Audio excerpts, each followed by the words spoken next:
वालेकुम जी, आपको हमारे channel ARB electric solar energy में खुशामदीद। आज एक नए सेटअप के साथ आपकी खिदमत में हाजिर हुए हैं। यहाँ पर नेटवर्क सिस्टम के कुछ फॉल्ट्स हैं जो अक्सर जो मेरे भाई हैं जिनको परेशान कर रहे हैं, और अक्सर इन्वर्टर्स में जो है वो ये फॉल्ट्स आ रहे हैं F56 नंबर का और F14 नंबर का।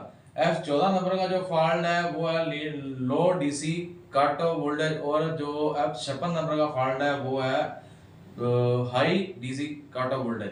ये दो फॉल्ट अक्सर जो है इन्वर्टर्स में आ रहे हैं, उनकी वजूहात क्या है और उसको हमने सॉल्व किस तरीके से करना है, इस दो फॉल्ट से कैसे बचाएं। ये फॉल्ट सोलर के टाइम नहीं आता, और ना ये दिन के टाइम सोलर की जो प्रोड्यूसिंग होती है वो रात के टाइम अक्सर ये फॉल्ट देखने को आता है।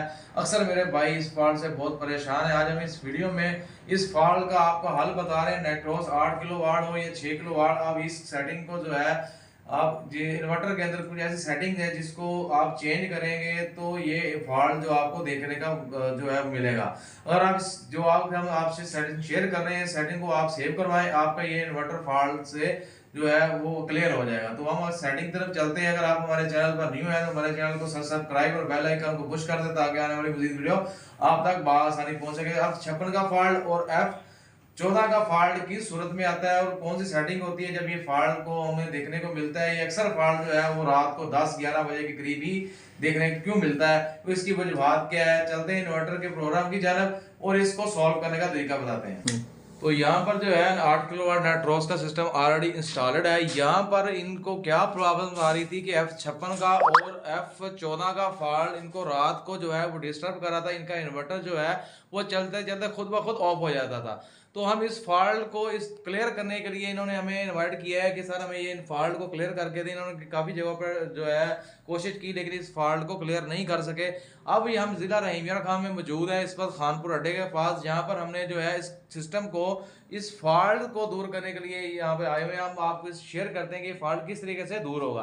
तो चलते हैं अब इन्वर्टर की जानब और इस फॉल्ट को दूर करके आपको तरीका बताते हैं कि ये फॉल्ट क्यों आ रहा था और कौन सी वजूहत थी इस फॉल्ट को दूर करने की। तो इन्वर्टर की सेटिंग की तरफ चलते हैं और आपको इस फॉल्ट 56 नंबर फॉल्ट और 14 नंबर फॉल्ट जो है वो किन वजूहत पर था उसको क्लियर करने की जो है वो प्रोग्राम बताते हैं।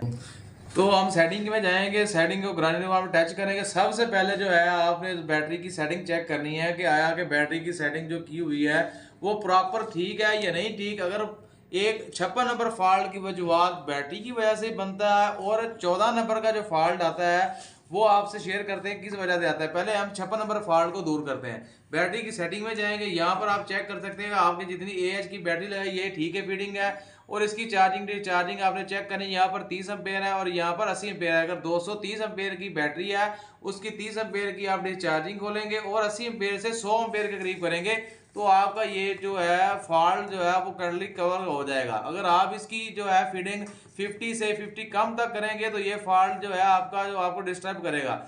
एक तो वजूहत ये थी, यहाँ पर 80 था और 230 एम्पेयर की बैटरी के साथ 80 वोल्ट की एम्पेयर की डिस्चार्जिंग की हुई थी, इसको हमने 100 एम्पेयर किया है। और यहाँ पर आप देख सकते हैं कि डिसेबल फ्लोट चार्जिंग को एक्टिवेट किया हुआ है, ये भी 56 नंबर फॉल्ट की वजूहत बनता था। इसको अनचेक करेंगे, अनचेक करने के बाद सेटिंग को सेव करवाएंगे। ये 56 नंबर फॉल्ट की एक वजूहत थी। अब दूसरी सेटिंग में जाएंगे, दूसरी सेटिंग में जाने के बाद यहाँ पर जो है चेक करेंगे जेन पोर्ट को जो है अनसिग्नल है तो आप इसको जेन के सिग्नल वाले को टच करेंगे और इसको सेव करवाएंगे। ये सेटिंग भी आप इसकी ठीक करेंगे। इसके बाद बैटरी के थर्ड पॉइंट पे जाएंगे।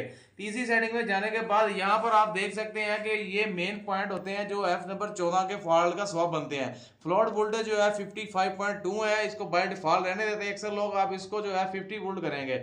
इसके बाद ऑब्जर्वेशन वोल्टेज आप देख सकते हैं यहाँ पर 52.2 किए हुए हैं। ये F14 का फॉल्ट की जो है वो वजूहत बनते थे। यहाँ पर जो है वोल्ट होने चाहिए जो 57.5, इन्होंने जो है 50.2 किए हुए हैं। तो आप इसको 57.5 जो है वो करेंगे। इसी तरीके से इक्वलाइजेशन वोल्टेज है, इसको इन्होंने किया हुआ है 55.2 वोल्टेज, तो आप इसको भी जो है 55.5 जो है करके सेव करवाएंगे। ये अक्सर ये वजूहत यही बनती है कि आप इन्वर्टर की जो बैटरी की जो प्रोग्रामिंग ठीक तरीके से नहीं करते तो ये फॉल्ट का आपको सामना करने को पड़ता है मिलता है। तो यहाँ पर जो है हमने फ्लोट वोल्टेज जो है वो 50 पॉइंट कर दिए हैं और यहाँ पर जो एक्सोलेशन वोल्टेज है वो 55.5 है, एक्सोलेशन वोल्टेज 50.57 है। तो ये थे F14 का फॉल्ट की वजूहत क्यों आ रहा था, इसकी बैटरी की सेटिंग आउट थी, और इसको हम सेव करवा देंगे। ये सेव करवाने के बाद जो है ये F जो था 56 नंबर का फॉल्ट, वो इसकी डिस्चार्जिंग और फ्लोट वोल्टेज चार्जिंग को एक्टिवेट किया हुआ था, इसकी वजह से था ये। अब इन्वर्टर जो है 56 नंबर का फॉल्ट जो है वो नहीं शो कराएगा, और जो 14 नंबर का फॉल्ट आ रहा था वो आ रहा था इनका इस बैटरी की जो है मुकम्मल पैरामीटर की सेटिंग जो आउट की हुई थी।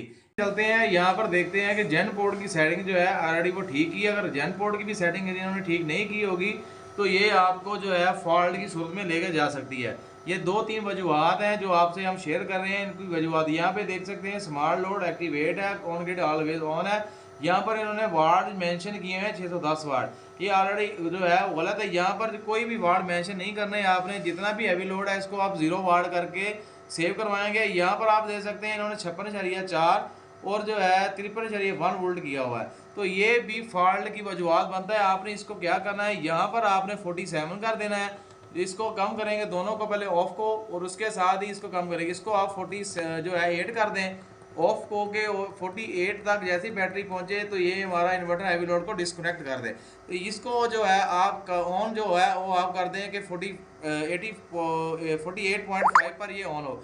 इस सेटिंग को आप इस तरीके से सेव करवा दें तो ये भी एक फॉल्ट की वजूहत बनता है।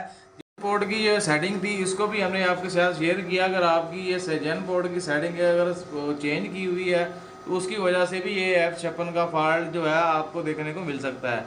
तो ये जो सेटिंग थी हमने आपसे जो शेयर की F56 फॉल्ट की और F14 नंबर फॉल्ट की कि किन वजूहत पर ये बनता था और कौन कौन सी प्रोग्राम की सेटिंग आउट थी जिनकी वजह से F56 का फॉल्ट और F14 का फॉल्ट जो इन्वर्टर में आ रहा था। इस सेटिंग को आप अपने इन्वर्टर में सेव करवाएं और आप भी F56 और F14 नंबर के फॉल्ट से जो है वो बच सकते हैं।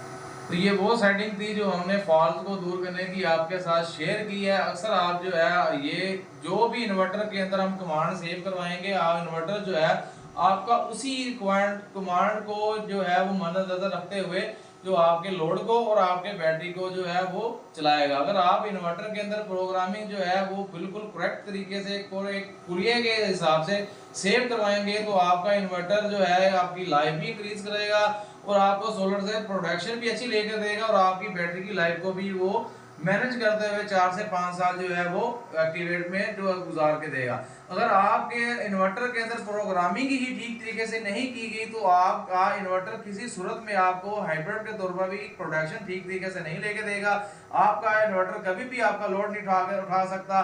तो आपकी अप्लायंस का आप जितना लोड डालेंगे, आपका इन्वर्टर 18 पैनल लगे हुए हैं तो मैक्सिमम जो है आपका 75 वाट या नॉर्मल लोड चलना चाहिए। अक्सर जगह पर वैसे एक शिकायत देखने को मिलती है कि पैनल तो काफी ज्यादा लगे हुए हैं लेकिन उनका जो है इन्वर्टर जो है वो उनकी अप्लायंस को नहीं चला पा रहा। और अक्सर जगह पर ऐसे भी देखने को मिल रहा है कि सर हमने 1 साल के अंदर ही इन्वर्टर ने बैटरियों को तबाह और बर्बाद कर दिया, बैटरियां खराब कर दी, हमें नहीं लेनी पड़ी।